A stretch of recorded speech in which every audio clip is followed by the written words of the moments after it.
Good evening, everyone. Today we are officially reviewing the James Bond 007 role-playing game, and you're here at 80's Tabletop RPG channel on YouTube.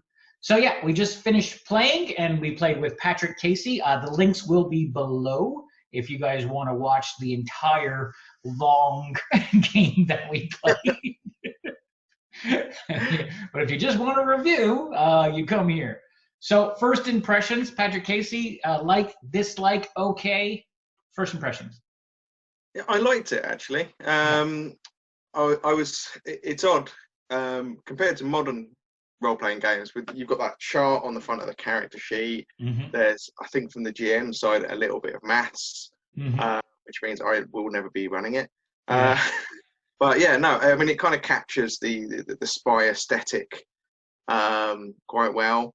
Mm-hmm. Obviously, you get the gadgets and all the travel stuff. Yeah, it's dated, and the design is possibly a little bit older than modern players might expect. But no, I liked it. I liked it a lot.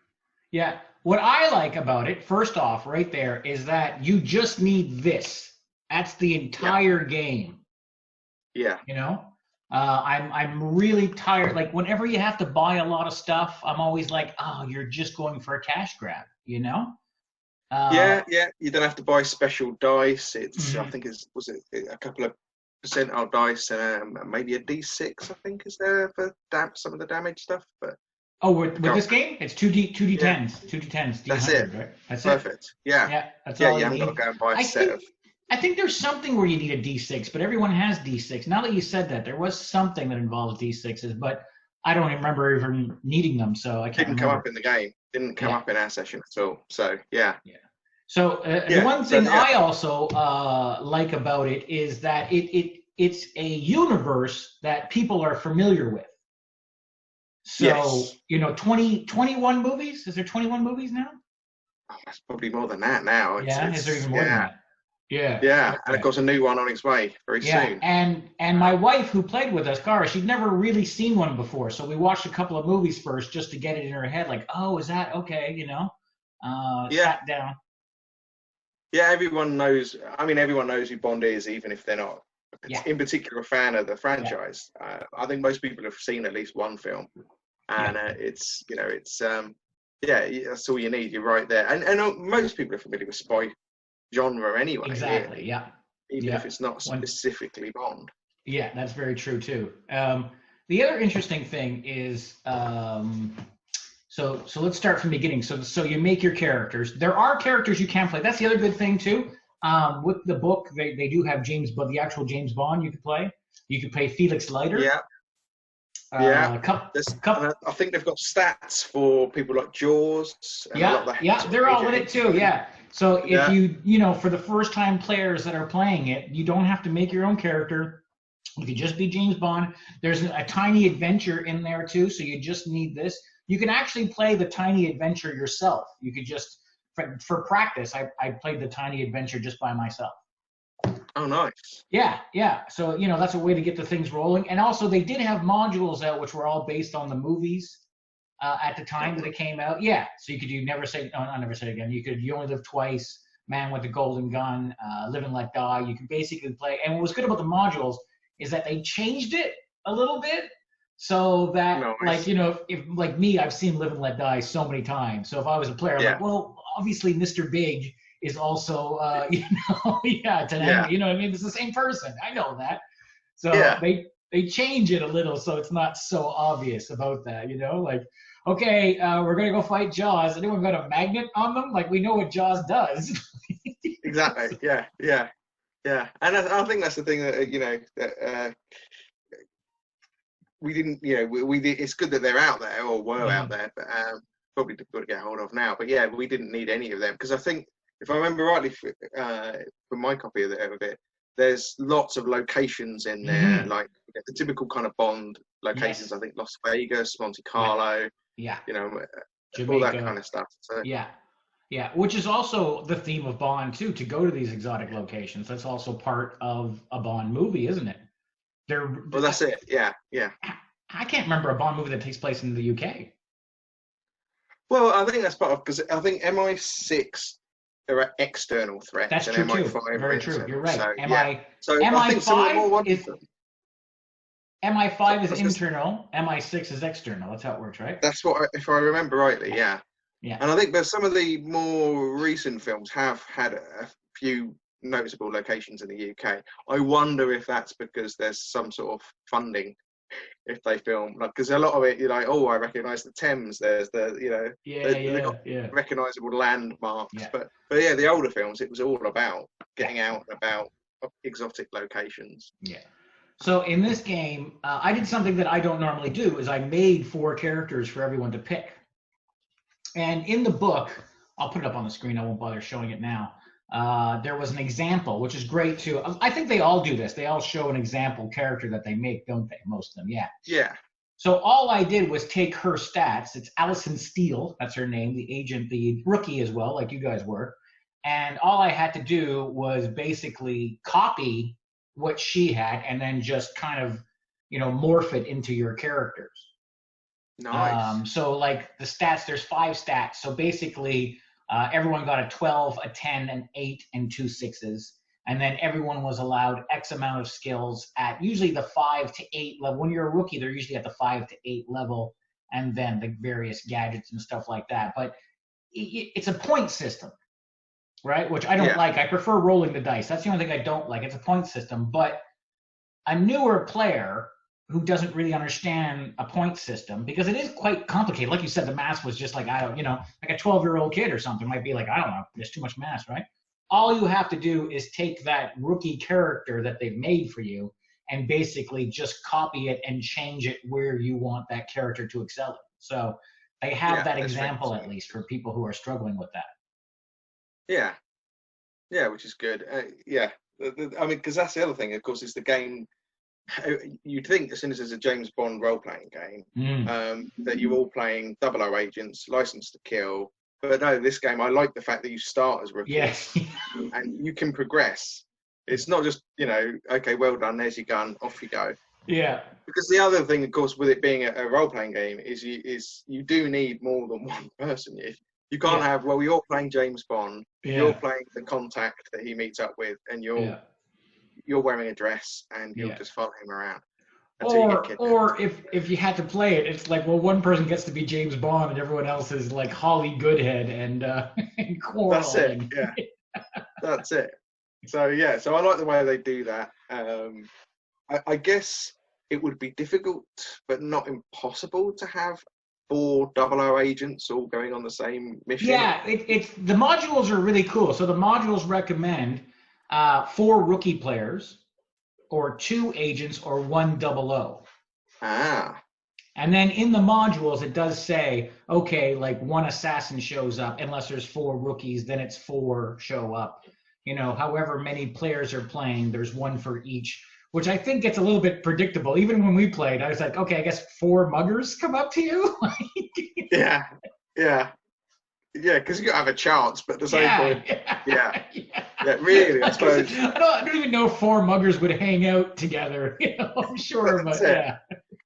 There's a union. You know, it's all part of the EU now. That's right. Yeah, you're right. That was nice. A little progression. We did have fun with that, didn't we? Yeah. One thing too, they have weaknesses, which I feel like I was supposed to. There was a couple of scenes where I want to exploit everyone's weakness. We didn't get to that, but that's something interesting, that people do have a weakness, which in general people would. And I think I briefly explained it. Everyone got a weakness because that allowed you to have 1 extra skill. If you take a weakness, it means you can get a little bit more in the beginning and stuff like that. I felt like we didn't use it enough. That's my fault. With something in there. Yeah, but at the same, I mean, it's difficult sometimes as well, because one of the characters had claustrophobia. If I remember right. But when you got 4 people, if the party don't split, I'm trapped. Well, I'll just open the door for you. Yeah.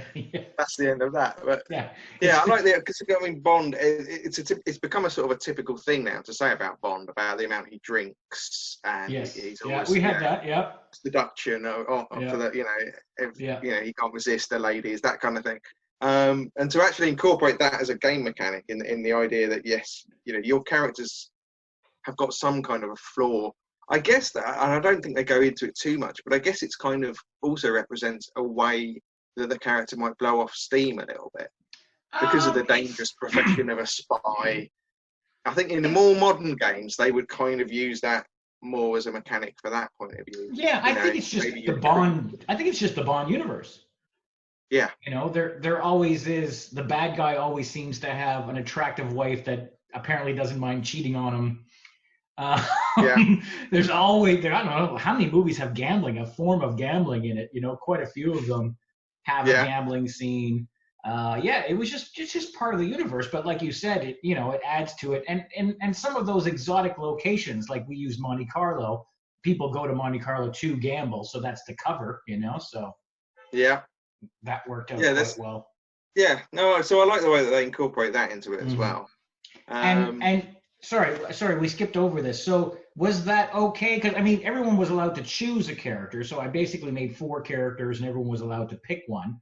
How do you feel about that? Would you rather have like started from scratch, everyone make your own, or do you understand that it's okay to do it this way? I think it's fine to do it this way. It's much it's less for the new player to take in. If you know you've got to choose between, you know, the driver, the scientist, you know, that, or maybe in a more modern game, you know, the hacker, you know, that kind of a thing. Then you concentrate on that role. You don't need to try and go, well, you know, I've got a completely blank slate. I've seen James. Otherwise, you end up with 4 characters that everyone's tried to recreate James Bond as best they could in this case, because that's our template.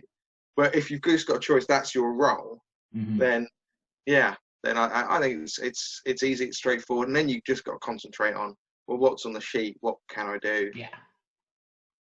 Yeah. So I thought that worked quite well. Yeah, with the driver as well. I mean, obviously getting to do the boats was quite good. We didn't really get into a chase sequence either. No, there was supposed to be one. We ran out of time, but I did want to have a nice boat chase scene against you in the speedboat that was on the yacht.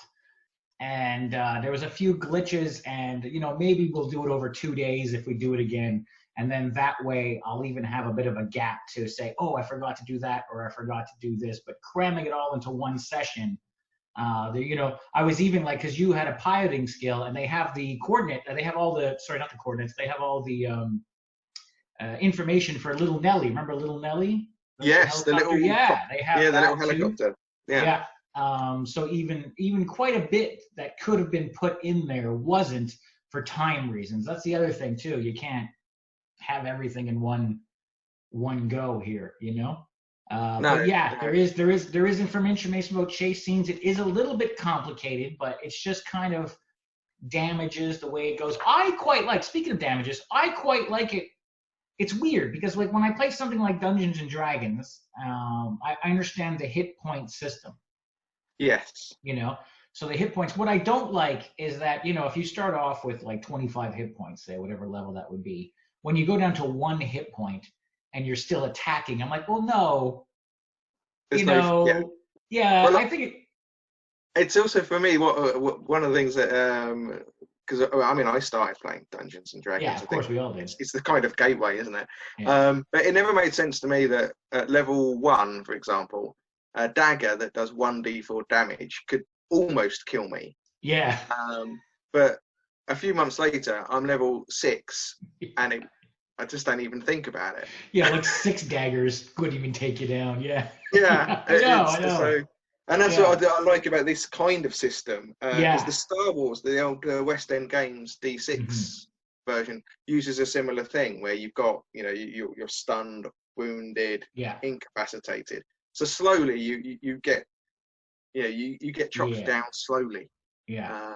And it also has, like, it's called, you guys did it, it's called a called shot, where you're just trying to knock the guy out, which I think, you know, once again, in the James Bond world, he does that a lot, you know? Yeah, otherwise it would be, it'd be like a, you know, like a Jason Bourne fight scene every time he was trying to get a scientist's costume to sneak into the lab. Yeah, exactly. Yeah, and I like that, and a lot of games don't seem to incorporate that. No. It's a real pain. Because you don't want, when you're running a game, you don't want every physical confrontation to take. Because combat slows games down. That's sometimes. Sometimes, yeah. Yeah. Yeah, Yeah. and sometimes it can be done really well, but you don't really want, if they're just trying to sneak past one Yeah. night watchman who's in his 60s, you don't really want it to suddenly, because of a couple of bad rolls, they're there 4 rounds later Yeah. Yeah. because That's someone will true. just pull their gun Yeah. out eventually, and now Yeah. suddenly it's gone from James Bond Very to true. to Very Jason true. Voorhees. Yeah. So I like that about that as well. The only problem is in that it works the other way around too. And the funny thing is that they've developed, there's a little clause in there. So someone like Oddjob or Jaws, or I think Teehee, if your strength level is like 14 or 15, you can shake it off. You can roll to shake it off. So that's when Bond punches Oddjob and he just sits there and smiles, right? Yeah, perfect. So yeah, they have that for stronger characters. So that's kind of cool as well. And we used it once or twice too. I think actually 3 hero points is too many for each mission. I think maybe 1 per mission would probably be something. And here's another thing that anybody doing a game doesn't realize is that you can play with the rules. I hate it when you read a book. I did this as a kid. If you're reading a book and something was complicated, like you see, you just put the book away, as opposed to like, you know what, we just won't do boat battles. We won't do that. Just keep playing on. If there's anything, any role playing game you don't understand, if it's not crucial to the game, move on. Just simply move on to it. Yeah, or if you think, simplify it, change it. Mm-hmm. Too many people just don't realize, especially when I was starting out with role playing, I didn't realize you could do that. Yeah. I thought, well, that's what the book says. Yeah. And like you say, if it was too complicated and I didn't understand it, that would be it. Yeah. No, it was weird when we were kids and we played. If you owned that, everyone took their kind of turns of buying books and playing the different games.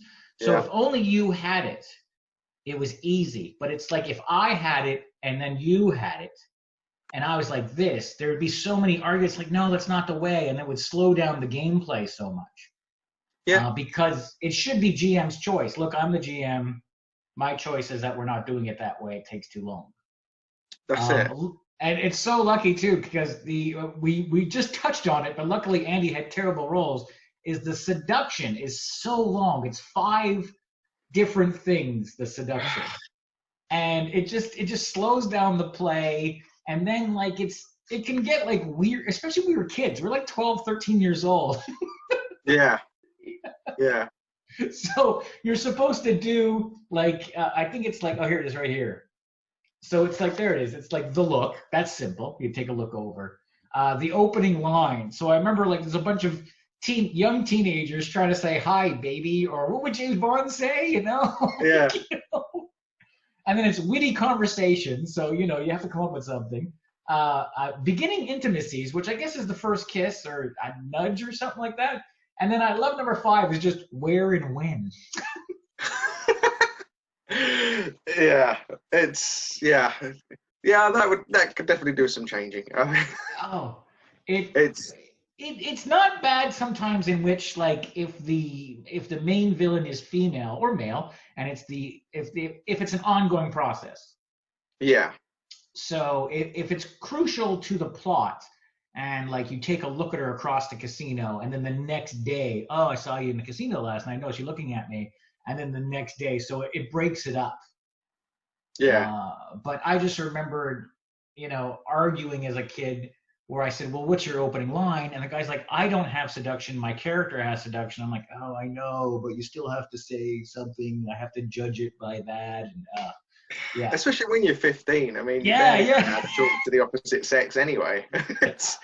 Or anyone that you fancy. It's, hello. Yeah, totally like that. Oh, and I made a little mistake too.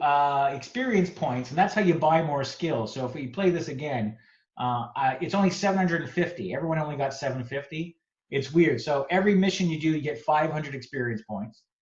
And then if the mission is successful, you times it by 2.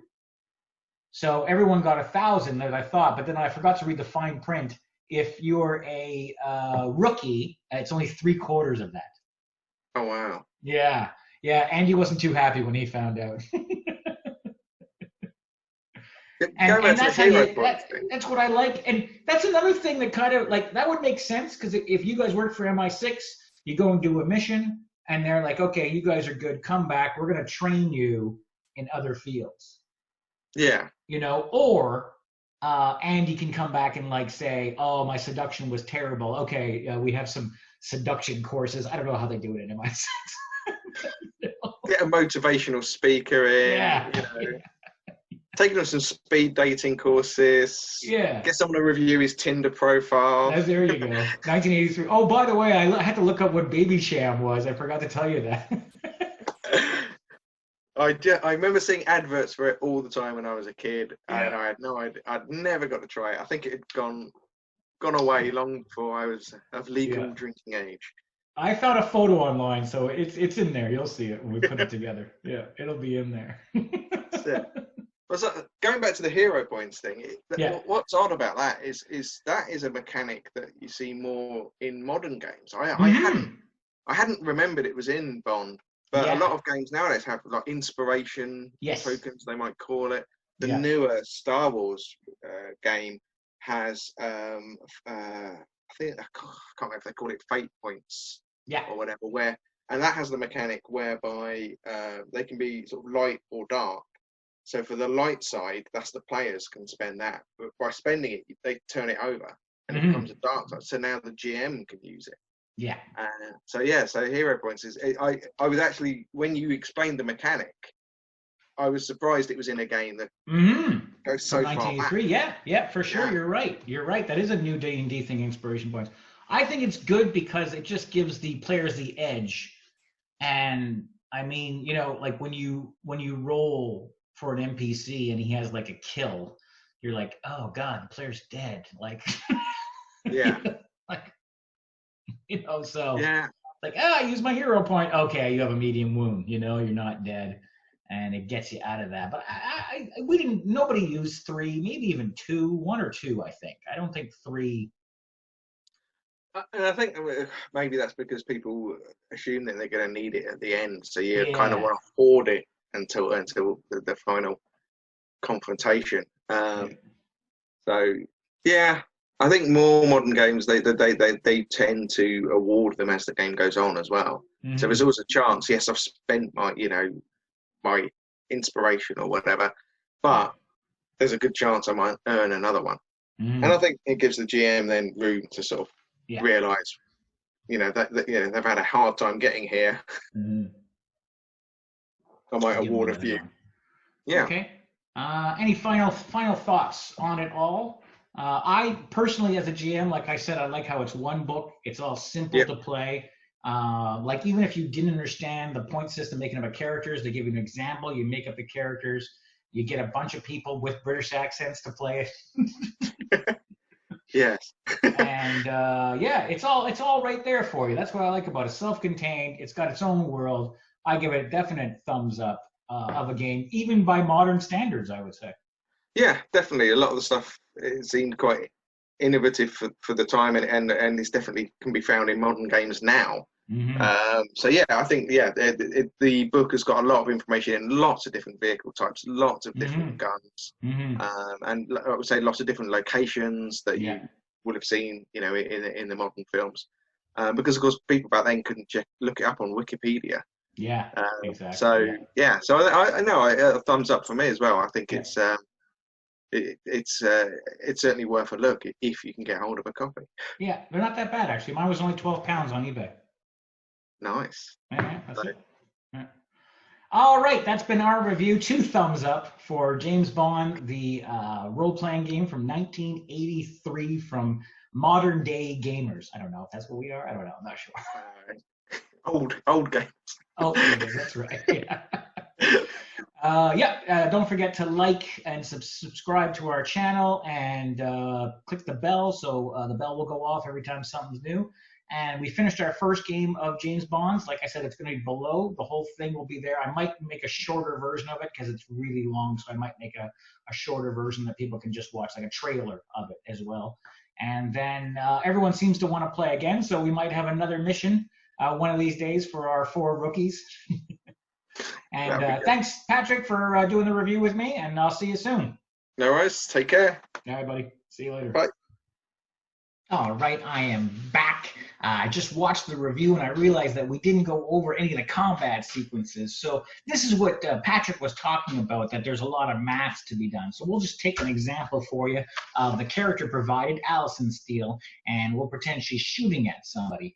So her skill level at fire combat is 5, but then you add that to her dexterity and her perception. You divide that by 2, and so that means her primary chance is 13. So then you have to look at the multiplication table, which is on everybody's character sheet.